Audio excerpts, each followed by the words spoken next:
ప్రభువునందు ప్రియమైన దేవుని బిడ్డలారా, ఈ ఉదయకాల సమయం కొరకు, దేవుని యొక్క సన్నిధానం కొరకు, బ్లెస్డ్ మినిస్ట్రీస్ ద్వారా జరుగుతున్న ఈ పరిచయం కొరకు నేను దేవుని స్తుతిస్తున్నాను. మీ అందరి ప్రోత్సాహమును బట్టి మీరందరూ మాతో సంప్రదిస్తూ మీ అభిప్రాయాలు తెలియజేస్తున్నందుకు నేను దేవుని స్తుతిస్తున్నాను. ప్రార్థన చేసుకుందాం. కనికర సంపన్నుడు, సకల ఆశీర్వాదముల కర్త, ప్రార్థన విని పావనుడా, స్తుతులకు యోగ్యుడా, నీకు స్తోత్రములు. ఆరాధనలకు యోగ్యుడు, ఆరాధనీయుడు, కీర్తనీయుడు, నిన్ను స్తుతిస్తున్నాము, ఆరాధిస్తున్నాము. ఈ దినం మరొకసారి ఆన్లైన్ ద్వారా ప్రభా, ఈ ఫేస్బుక్ ద్వారా, యూట్యూబ్ ద్వారా మీ అనేక మంది సేవకులను మీరు వాడుకుంటూ మీ పరిచయను ఘనపరుస్తూ ఇంత మట్టుకు సహాయం చేసిన దేవాన్ని స్తుతిస్తున్నాము, ఆరాధిస్తున్నాము. ఈ దినం కొరకు కూడా నీకు వందనాలు చెల్లిస్తున్నాము. మా వాక్య ధ్యానంలో మీరుండమని, సమస్తంలో మీకే మహిమ, ఘనత, ప్రభావం ఆరోపించుకోమని వీక్షిస్తున్న ప్రతి బిడ్డను, ప్రతి కుటుంబాన్ని మీ చేతులకు సమర్పించుకుంటూ ఈ సమయాన్ని మాకు అందరికీ దీవెనకరంగా చేయమని యేసు ప్రభు శక్తి కలిగిన నామమును బట్టి ప్రార్థించి వేడుకుంటున్నాం మా తండ్రి. ఆమెన్. నమ్మకమైన నా ప్రభు, నిన్ను నే స్తుతింతును, నిన్ను నే స్తుతింతును. నమ్మకమైన నా ప్రభు, కృంగియుండు వేళలో పైకి లేవనెత్తితివి, పైకి లేవనెత్తితివి. భంగపర్చు సైతను గెలిచి విజయమిచ్చితివి. నమ్మకమైన నా ప్రభు, ఎన్నోసార్లు నీ కృపను విడిచియుంటి నో ప్రభు, విడిచియుంటి నో ప్రభు.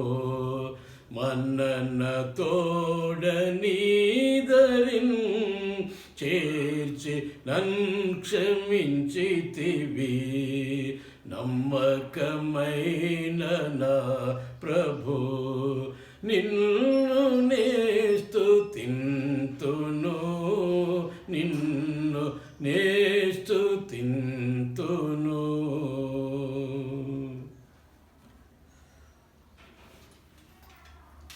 ప్రభువునందు ప్రియమైన దేవుని బిడ్డలారా, ఈ ఉదయకాలమందు మనం ఒక ప్రత్యేకమైనటువంటి, చాలా దీవెనకరమైనటువంటి అంశాన్ని మనం జ్ఞాపకం చేసుకోబోతున్నాము, ధ్యానించబోతున్నాము. మీరు అందరూ ఇప్పటి వరకు స్పందించినటువంటి పద్ధతిని బట్టి, మీరు ఆశీర్వదింపబడుతున్న విధానమును బట్టి నేను దేవుని స్తుతిస్తున్నాను. ఈరోజు యథార్థత అనేటువంటి చాలా పవిత్రమైన, ప్రాముఖ్యమైనటువంటి అంశాన్ని మనం ధ్యానం చేసుకోబోతున్నాం. ఒకవేళ దీనికి ఇంగ్లీష్లో నేను మీకు మాటలు కొన్ని తెలియజేస్తే మంచిది అనుకుంటాను. యథార్థత, ఆనెస్టీ,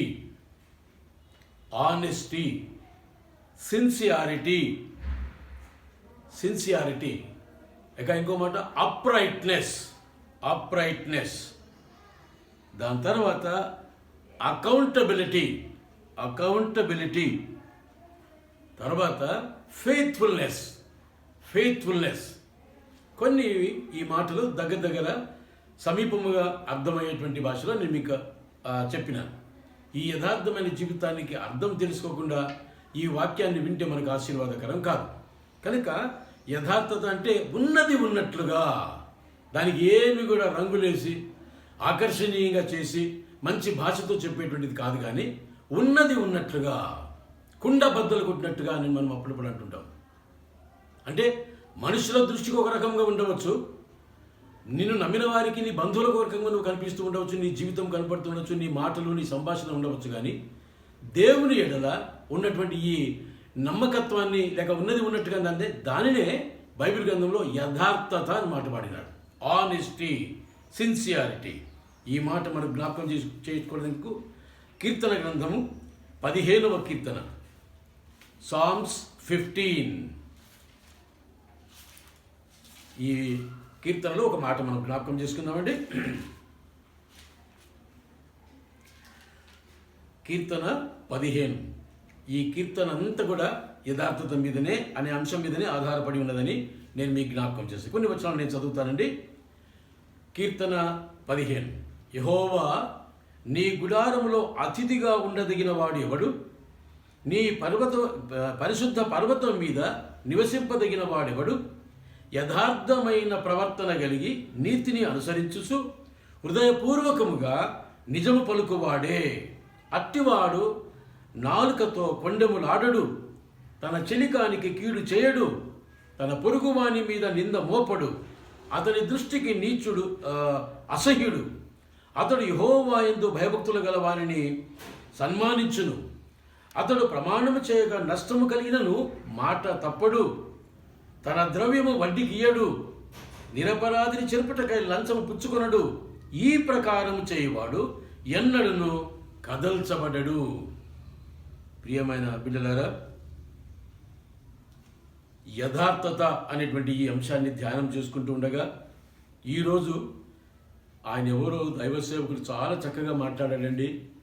ఎప్పుడు ఇటువంటి వారి సందేశం మేము వినలేదు, ఉన్నది ఉన్నట్టుగా చెప్పాడండి అని ప్రసంగికుని లేక వాక్యం చెప్తున్న దేవుని సేవకులను మెచ్చుకోవడము, అప్రిషియేట్ చేయడం కాదు, కానీ ఆయన ద్వారా మనం వింటున్నటువంటి వాక్యం ద్వారా మనం దీవించబడినామా లేదని మనల్ని మనం పరీక్షించుకోవడం అనేటువంటిది చాలా ప్రాముఖ్యమైనటువంటి మాట.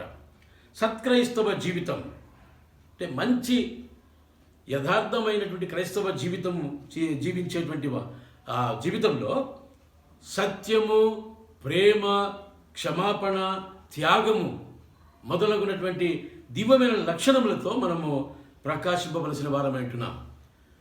మనము మన జీవితంలో చూపించేటువంటి వెలుగు యేసు ప్రభువును చూపించేటువంటి వెలుగుగా ఉండాలి. ఆ వెలుగును మనం ప్రకాశింపజేసేటువంటి మనం చీకటి సంబంధులం కాదు, వెలుగు సంబంధులం. ఎందుకంటే జీవపు వెలుగైన యేసు ప్రభువును మనం నమ్ముకున్నాము. ఆయన గురించి మనం సాక్షులుగా ఈ లోకంలో జీవిస్తున్నాము. ఆయన గురించినటువంటి మాటలే మనం తెలియజేస్తున్నాం కనుక మన జీవితంలో కానీ, మన మాటల్లో కానీ, మన ప్రవర్తనలో కానీ యథార్థత ఉండాలని నేర్చుకోవాలి. ఈ సమయంలో ప్రత్యేకంగా ఈ అంశాన్ని ధ్యానం చేస్తుండగా క్రైస్తవ విశ్వాస యాత్రలో యథార్థత చాలా అవసరమైనటువంటి మాటను మనం జ్ఞాపకం చేసుకోవాలి. యథార్థముగా ఈ దినాలలో క్రైస్తవుల జీవితంలో ఎంత ప్రాముఖ్యత కలిగిందో మనం గమనించవలసిన వారమై ఉంటున్నాం. చాలా తక్కువ మందికి ఈ మాట తెలుసు. మరికొంతమంది అలా జీవించడానికి ప్రయత్నం చేస్తున్నారు. చాలా కొద్ది మంది మాత్రమే సఫలం అవుతున్నారని నేను చెప్పుటకు నేను చాలా చింతిస్తున్నాను. ఇది దైవ సంబంధమైనటువంటి జీవితం. It is called divine life. దైవ సంబంధమైన జీవితము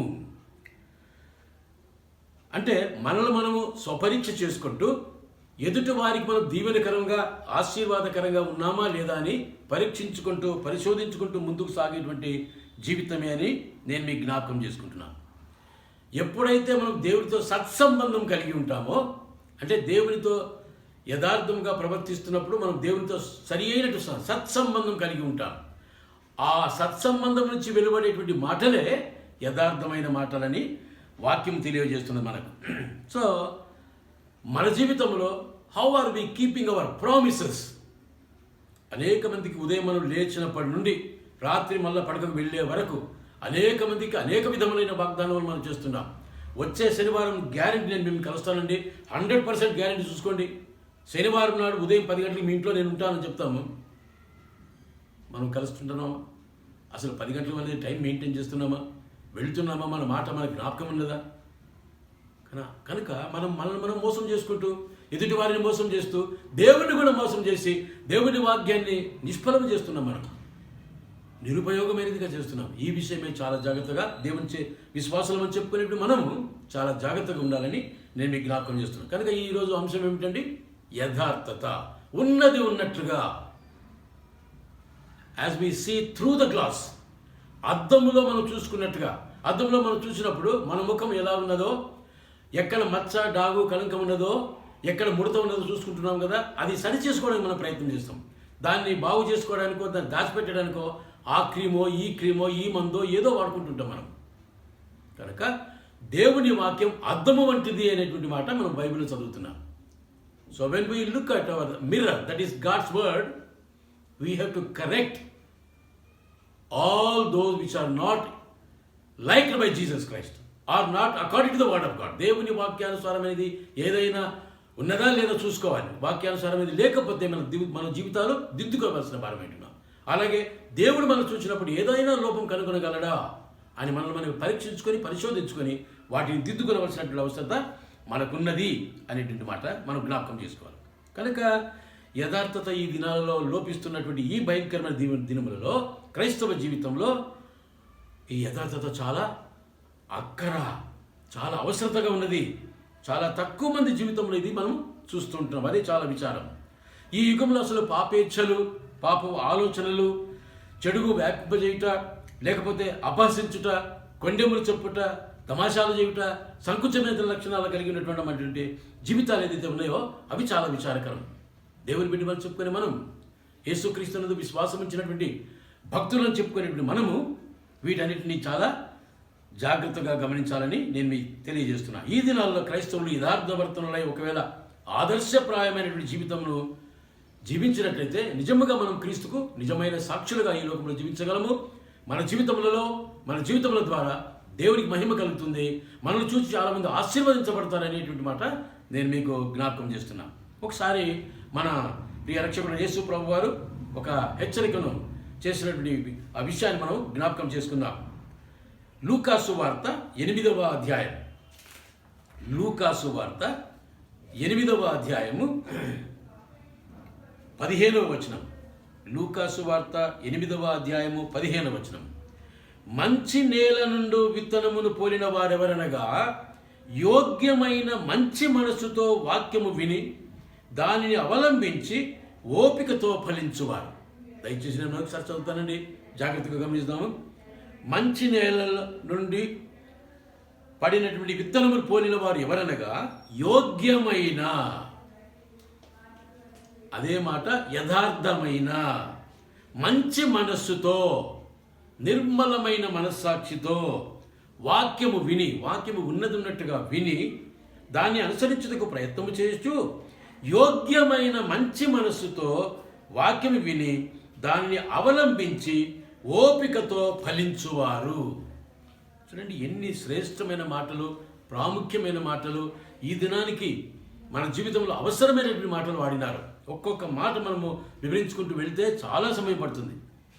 వాక్యం వినడం మాత్రమే కాక దానిని అవలంబించాలి. దాని ప్రకారం అంటే దేవుడు ఏదైతే కోరుకుంటున్నాడో దాని ప్రకారము జీవించుటయే యథార్థత. యథార్థత మానవ జాతిలో ప్రతి ఒక్కరికి అవసరమైనటువంటి విషయం. యథార్థత అనేటువంటిది మానవ జీవితంలో వారు ఎవరైనా కానీ కాక, మన దేశస్తులు కానీ వేరే దేశస్తులు కానీ ఎవరైనా కానీ, స్త్రీలు కానీ పురుషులు కానీ, యథార్థత అనేటువంటిది అందరికీ చాలా అవసరమైనది కనుక ఓపికతో విని మనం వేరే వారందరికీ ఆశీర్వాదకరంగా ఉండాలని నేను మీకు జ్ఞాపకం చేస్తున్నాను. అది అన్ని విషయంలో మనకు మంచి పలుకుబడిని కలుగజేసేటువంటిది, మనకు విలువను తీసుకుని వచ్చేటువంటిదని ఏది? యథార్థత, నిజాయితీ ఏదైతే ఉన్నదో అది మనకు ఒక మంచి పరపతిని, ఒక మంచి ఇన్ఫ్లుయెన్స్ మనకు సంపాదించి పెడుతుందని జ్ఞాపకం చేసుకోవాలి. ఉద్యోగ ధర్మంలో మనకు న్యాయం చేకూరుస్తుంది, మన సంభాషణకు ఒక విలువను తీసుకుని వస్తుంది. ఏమిటది? యథార్థత. నేను మళ్ళీ రిపీట్ చేస్తున్నానండి. మనకు అన్ని విషయంలో పలుకుబడిని సంపాదించిస్తుంది, ఉద్యోగ ధర్మమునకు ఉపయోగపడుతుంది, న్యాయమును సమకూర్చేటువంటిది, మన సంభాషణకు విలువను తీసుకుని వచ్చేటువంటిది యథార్థతయే. మరి ఇంత ప్రాముఖ్యమైన మాట మన జీవితంలో మనం అసలు విన్నామా? విని దాన్ని బట్టి ఆచరిస్తూ నడుచుకుంటున్నామా? ఒక్కసారి మనం పరీక్ష చేసుకోవాలి. ఆత్మలో క్రీస్తు యొక్క అనుభవం, యేసు ప్రభు మన హృదయంలో ఉన్నాడు, మన జీవితంలో ఉన్నాడు అనే అనుభవాన్ని జ్ఞాపకం చేసుకుంటూ మనుషుల ఎదుట మనం మంచి జీవితం, యథార్థమైన జీవితం జీవించడం కాదు, ఒక సాక్ష్యము. It is a witness that we belong to Christ. We are the followers of Jesus Christ అనే మాట మనం ఈ ప్రవర్తన ద్వారా, యథార్థత ద్వారా మనం తెలియజేసుకుంటున్నాం లోకానికి. కొండెములు చెప్పేటువంటి వాడు అంటే ఉన్నది లేనట్టుగా, లేనిది ఉన్నట్టుగా అబద్ధం చెప్పి మోసగించేటువంటి వాడు, కొండెములు ఆడువాడు ఎప్పుడునూ యథార్థముగా ఉండలేడు. కొన్నిసార్లు మనం అటువంటి వారు చూస్తుంటాం. వాడు మాట్లాడిన రీతిగా వాడు ఉండడండి, వాడి జీవితం అలా ఉండదండి, మోసగాడండి, వాడు మోసం చేసుకుంటున్నాడు, వేరే వాళ్ళు కూడా మోసం చేస్తున్నాడు, మనం వేరే వాళ్ళని నిందిస్తుంటాం మనం అప్పుడప్పుడు. ఎందుకంటే యథార్థత లేని జీవితం. కనుక సత్యమును తనకు తాను అన్వయించుకుంటూ ఇతరుల ఎదుట సత్యమును మనము జీవించవలసిన వారమై ఉంటున్నాం. కనుక యథార్థత దేవుని బిడ్డలమైన మనకు అది తప్పనిసరిగా ఉండవలసినటువంటి ఒక లక్షణము, జీవిత విధానమై ఉండాలని నేను మొట్టమొదటి మాట మీకు జ్ఞాపకం చేస్తున్నాను. మాటల్లో మాత్రమే కాకుండా జీవిత విధానంలో people should be able to see in your lifestyle itself. నీ జీవిత విధానం ఎలా ఉందో అందులోనే యథార్థత ఉన్నదా లేదా అనేది ఎదుటి వారు గమనించాలి. అప్పుడు ఆయన నిజంగా మంచి క్రైస్తవుడండి, ఏది మాట్లాడతాడో అదే చెప్తాడు, ఏది చెప్తాడో అదే చేస్తాడు అనేటువంటి మాట నమ్మకం వారికి కలగాలి. అప్పుడు దేవునికి మహిమ, నీకు ఆశీర్వాదం కలుగుతుందని నేను మీకు జ్ఞాపకం చేస్తున్నాను. రెండవ మాట కీర్తన గ్రంథం 25వ కీర్తన. చాలా చాలా శ్రేష్టమైన మాటలండి, చాలా మంచిగా జ్ఞాపకం చేసుకుందాము. 25వ కీర్తన 25వ కీర్తన 8వ వచనం. యెహోవా ఉత్తముడు, యథార్థవంతుడునై ఉన్నాడు, కావున తన మార్గమును గూర్చి ఆయన పాపులకు ఉపదేశించును. ఆయన ఉత్తముడు, యథార్థవంతుడు. మన దేవుడు ఉత్తముడు. ఉత్తముడు అంటే శ్రేష్టమైన వాడు, 10,000లో అతి శ్రేష్ఠుడు, అందరూ మెచ్చుకొనదగిన వాడు, అందరికీ అంగీకారయోగ్యమైన వాడు. ఆయనలో ఏ లోపమును కనుగొనలేకపోయింది, ఏ దోషమును కనిపెట్టలేకపోయారు. అటువంటి ఉత్తముడు ఆయన, శ్రేష్టమైన వ్యక్తి. రెండవది యథార్థవంతుడు అంటే ఆయన మాటలో కలుషితం లేదు. ఈరోజు ఒక మాట, రేపు ఒక మాట కాదు. దేవాలయంలో ఉన్నప్పుడు ఒక మాట, బయట ఉన్నప్పుడు ఒక మాట కాదు. ఒంటరిగా ఒక స్త్రీతో మాట్లాడినప్పుడు కానీ, జనసమూహంలో ఉన్నప్పుడు కానీ ఆయన మాటలో తేడా లేదు అని తన జీవితంలో, తన మాటలో, తన ఉపన్యాసంలో ఆయన సాక్ష్యం ఇవ్వగలిగినటువంటి దేవుడు. ఇది మనం గమనించవలసిన వారమైంటున్నాం. ప్రియమైన బిడ్డలారా, యెహోవా ఉత్తముడును యథార్థవంతుడు. ఉత్తముడు is number 1. Is the best person in the whole world. ప్రపంచమంతటి, లోకమంతటిలో ఉత్తముడైన వాడు ఆయన ఒక్కడే. తర్వాత యథార్థవంతుడు అంటే ఉన్నది ఉన్నట్టుగా, క్రిస్టల్ క్లియర్, అద్దములో చూచినట్టుగా, ఉన్నది ఉన్నట్టుగా మాట్లాడేవాడు, ఉన్నది ఉన్నట్లుగా యథార్థముగా ప్రవర్తించేవాడు అన్నాడు. అదే కీర్తన గ్రంథంలోనే 18వ కీర్తనలో శ్రేష్టమైన మాట ఉన్నది. 18వ కీర్తన 30వ వచనం.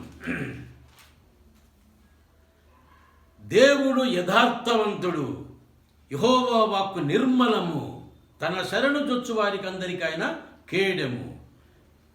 God is upright, God is clear, clear in his talk, clear in his walk, clear in his message.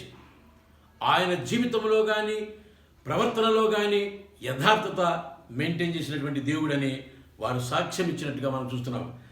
చాలామందిని చూసాం, కానీ ఈ విధముగా మాట్లాడే వ్యక్తిని మనం ఇంతవరకు చూడలేదని ఆ జనులు, ఆయన వాక్యం విన్నటువంటి వారు, ఆయన సందేశం విన్నటువంటి వారు సాక్ష్యం చెప్పారు ఆయన ముందే. మన జీవితాలు ఒకసారి జ్ఞాపకం చేసుకుందామండి. దేవుడు యథార్థవంతుడైనటువంటి పరిస్థితులు ఉన్నప్పుడు ఆయనను నమ్మి, ఆయనను ఆరాధిస్తూ, ఆయన వెంబడిస్తున్నటువంటి మనము యథార్థవంతులుగా ఉండాలని. దేవాలయంలో ఒక మాట, బయట ఒక మాట, బైబిల్ చదివేటప్పుడు ఒక మాట, వేరే సమయంలో ఇంకొక మాట, అందరి ఎదురుగా ఒక మాట, చాటున ఇంకొక మాట.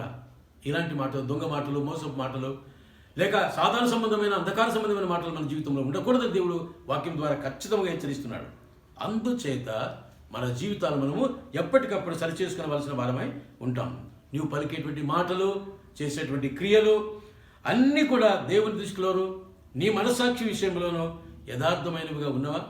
ఒక్కసారి మనం జ్ఞాపకం చేసుకుందాం, ఆలోచన చేసుకుందాం. ఎవరినో చూడడం కాదు, దేవుడిచ్చింది కన్నులు వేరే వారు చూచుటకు మాత్రమే కాదు, మన అంతరంగంలో చూసుకోవడానికి కూడా దేవుడు మనకు మనస్సాక్షి అనేటువంటి కన్ను కూడా ఇచ్చాడు. దేవుని వాక్యమైన అర్థం ఇచ్చాడు. కనుక మనం చూసుకుంటూ యథార్థత అనగా హృదయంలో ఉన్న దానిని లేక నమ్మిన దానిని, చదివిన దానిని, ధ్యానించిన దానిని మనం అనుసరిస్తున్నామా అనేటువంటి మాట. చాలాసార్లు హృదయంలో లేని మాటలు పెదవులతో పలికి ఇతరులను మనం మోసగిస్తున్నాము, మనల్ని మనమే మోసం చేసుకుంటున్నాము. మోసం ఎప్పుడు కూడా 3 విధాలుగా ఉంటుందండి. మనల్ని మనం మోసం చేసుకుంటున్నాము, ఎదుటి వారిని మోసం చేస్తున్నాము, దేవుని కూడా మనం మోసం చేస్తున్నాము. ఎంత భయంకరమైన మాట.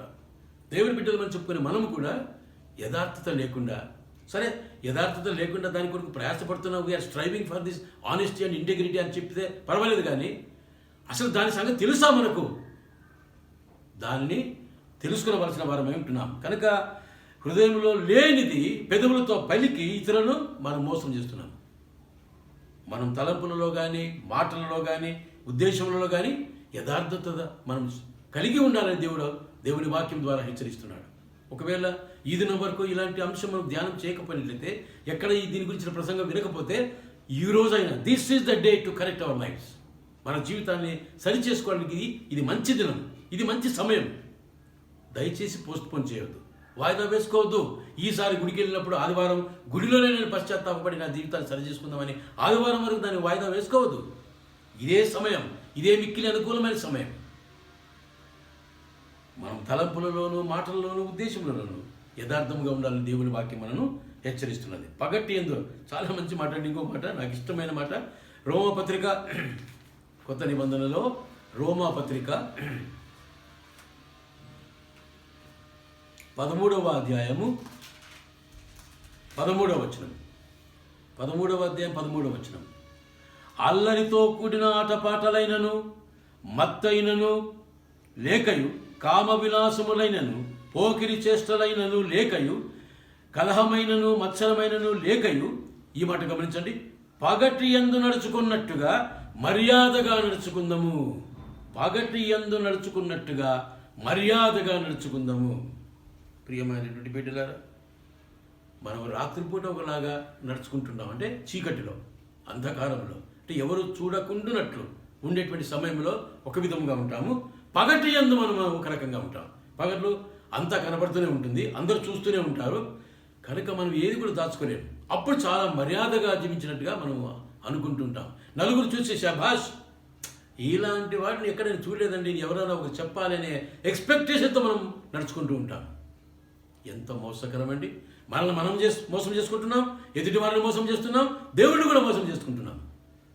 మనం గమనిద్దాం ఈ మాటలు. ఫిలిప్పీ పత్రికలో 3వ అధ్యాయం 16వ వచనం చక్కని మాట ఇంకొకటి ఉంది.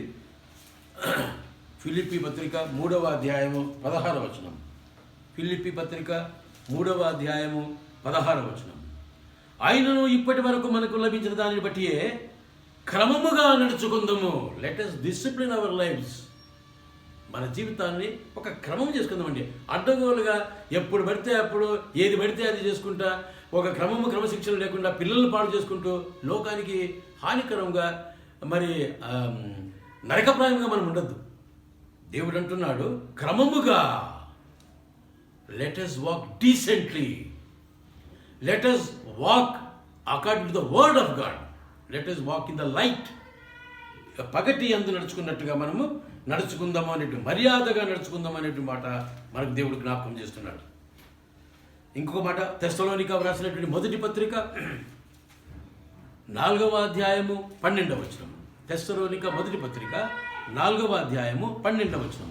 సహోదరులారా, మీరు ప్రేమయందు మరి ఎక్కువగా అభివృద్ధి నొందుచుండవలెననియు, సంఘమునకు వెలుపటి వారి ఎడల మర్యాదగా నడుచుకుందాము. మర్యాద, ఈ మాట లోకంలో ఉన్న వారికి చాలా ఇష్టమైన మాట. ఎంత మర్యాదగా ఉంటాడండి ఆ వ్యక్తి, ఎంత పెద్దరికం మెయింటైన్ చేస్తాడండి, ఎంత డీసెంట్గా ఉంటాడండి అని చాలామంది అంటూ ఉంటారు, మనల్ని కానీ వేరే వాళ్ళని కానీ. మరి ఈ మాట అన్నప్పుడు మనము సంఘమునకు వెలుపటి వారి ఎడల, సంఘములో మనల్ని మనమే ఎదురు చూసుకుంటూ అలా బ్రదర్, అలా సిస్టర్ అనుకుంటే మాట్లాడేది కాదు. వెలుపటి వారి ఎడల మర్యాదగా, అంటే యథార్థతతో నడుచుకుందాము. మేము అన్ని విషయంలో, హెబ్రీ పత్రికలో ఇంకో మంచి మాట ఉంది, 13వ అధ్యాయం 18వ వచనంలో, మేము అన్ని విషయంలో యోగ్యముగా, అంటే యథార్థముగా ప్రవర్తింపగోరుచున్నాము అంటున్నాడు. ఎంత శ్రేష్టమైన మాటలు దేవుని వాక్యంలో మన కొరకు రాయబడిందండి. మొదటి తిమోతి పత్రిక 2వ అధ్యాయం 1వ వచనంలో, మనము సంపూర్ణ భక్తియు, మాన్యతయు, యథార్థత కలిగి నెమ్మదిగాను సుఖముగాను బ్రతుకు నిమిత్తము ఇన్ని విధాలుగా మనం బ్రతకాలంటే ఎంత మనం మర్యాదగా నడుచుకోవాలి. వెలుపటి వారి ఎడల మర్యాదగా. ప్రియమైన బిడ్డలను నేను ఇక్కడికి ముగిస్తున్నాను. దేవుని యొక్క బిడ్డలను చెప్పుకునేది మనం మన నడక ఎలా ఉన్నది, మన ప్రవర్తన ఎలా ఉన్నది ఒక్కసారి జ్ఞాపకం చేసుకుందాం. యథార్థత అనేటువంటి మాట నేను మొట్టమొదటి మా తండ్రి గారి దగ్గర చూశానండి. ఏమీ బైబిల్ భాష తెలియనప్పుడు, బైబిల్ గురించినటువంటి అధ్యయనం ఏమీ నాకు తెలియనప్పుడు మా నాన్నని he was a school head master. ఆయన టైం సరిగ్గా స్కూల్కి వెళ్ళేవాడు. ప్యూన్ పిలిచి గంట కొట్టమని చెప్పేవాడు. పిల్లలే ఇంకా రాలేదప్పటికి, ఇంకా కొంతమంది పిల్లలు వచ్చింటారేమో. ఒకవేళ టైం కన్నా ముందే 10 నిమిషాలు ముందే వెళ్ళిపోయి ఆయన కూర్చునేవాడు, ప్రార్థన చేసుకునేవాడు. అప్పటి నుండి అంటే 3వ తరగతి నుండి 1956 3వ తరగతి 1956లో ఉన్నాను. ప్రియమైన బిడ్డలారా గమనించండి, అప్పటి నుండి I was trying to watch my father. ఎంత క్రమము, ఎంత క్రమశిక్షణ, ఎంత సమయపాలన మెయింటైన్ చేస్తుండే గమనించిన. మా నాన్న గొప్పవాళ్ళని చెప్పుకోవడం లేదండి. He was a role model for me. ఆయన ఒక్క మాదిరిగా నాకుండే. ఆ విధంగా జీవించినప్పుడు నేను పెద్ద అయిన తర్వాత నేను కూడా నేర్చుకున్నాను. సమయము, సమయ పాలన, క్రమశిక్షణ, honesty, sincerity, uprightness and accountability. ఎందుకంటే ఈ జీవితం గురించి, ఇలాంటి జీవితం గురించి మనం దేవునికి లెక్క అప్పగించవలసిన వారమంటున్నాం. 2 విషయాలను మీకు మాత్రమే జ్ఞాపకం చేసినండి. మన జీవితంలో యథార్థత చాలా ప్రాముఖ్యమైనది. ఇది ఒక దైవ లక్షణమైనది అని చెప్పి నేను 2 మాటలు మీకు జ్ఞాపకం చేసిన. మిగిలిన మాటలు మనం వచ్చే వారం జ్ఞాపకం చేసుకుందాం. తలలు వంచి మనం ప్రార్థన చేసుకుందాం. ప్రేమ నమ్మకం కలిగిన మా ప్రియ పరలోకపు తండ్రి, లోకములో యథార్థవంతుడు అనేవారు ఒక్కరే ఉన్నారు. మనుషులలో కానీ దైవములని పేరు పెట్టుకున్న వారిలో కానీ మీరొక్కరే యథార్థవంతులని మేము బైబిల్ గ్రంథంలో నేర్చుకున్నాం. తర్వాత మీరు చూచినటువంటి, గమనించినటువంటి మీ శిష్యులలో, మిమ్మల్ని సేవించిన వారి సేవకులలో యోబు లాంటి వారు యథార్థవంతులని చెప్పారు. అబ్రహాము లాంటి వారు, మోషే లాంటి వారు నమ్మదగిన వారు మీరు చెప్పారు. ప్రభువా, ఎంత శ్రేష్టమైనటువంటి సాక్ష్యం! ఇలాంటి సాక్ష్యం మా జీవితాల్లో మీరు కలిగి ఉండాలని ఈరోజు మాకు ఇంత మంచి మాట మాకు బోధించినారయ్యా. యథార్థత, అందులోనే నమ్మకత్వం ఉన్నది, అందులోనే లెక్క అప్పగించవలసిన విధి మాది ఉన్నదని మీరు జ్ఞాపకం చేశారు. ప్రభువా, ఈ రోజులలో యథార్థత అవసరం. వ్యక్తి జీవితంలో, వ్యక్తిగత జీవితంలో అవసరం, కుటుంబ జీవితంలో అవసరం, సంఘ జీవితంలో అవసరం, ముఖ్యంగా మీ పరిచయం చేసేవారి జీవితంలో ఇది అవసరమైనది. డ్రామాలు చేసుకుంటూ లేనిది ఉన్నది లేనట్టుగా నటిస్తున్నటువంటి జీవితాలు ఎంత భయంకరమో ఒక్కసారి మీరు మాకు జ్ఞాపకం చేశారు. దయచేసి మమ్మల్ని క్షమించమని వేడుకుంటున్నాను. వాక్యం వినేటువంటి వారందరిలో యథార్థత అనేటువంటిది, అప్రైట్నెస్, ఆనెస్టీ, అకౌంటబిలిటీ, సిన్సియారిటీ అనేటువంటి మాట వారి జీవితంలో ప్రభావితం చేయనట్టు చేయమని ఈ మా ప్రార్థన మా ప్రభువును ప్రియరక్షకుడైన యేసు స్వామి పేరిట ప్రార్థించి వేడుకుంటున్నాం మా తండ్రి. ఆమెన్. తండ్రి దేవుని యొక్క ప్రేమ, కుమారుడైన యేసుక్రీస్తు వారి యొక్క కృప, పరిశుద్ధాత్మ యొక్క ఆదరణ, నెమ్మది ఇప్పుడునో ఎల్లప్పుడూ సదాకాలం మనకందరికీ తోడై నడిపించును గాక. ఆమెన్.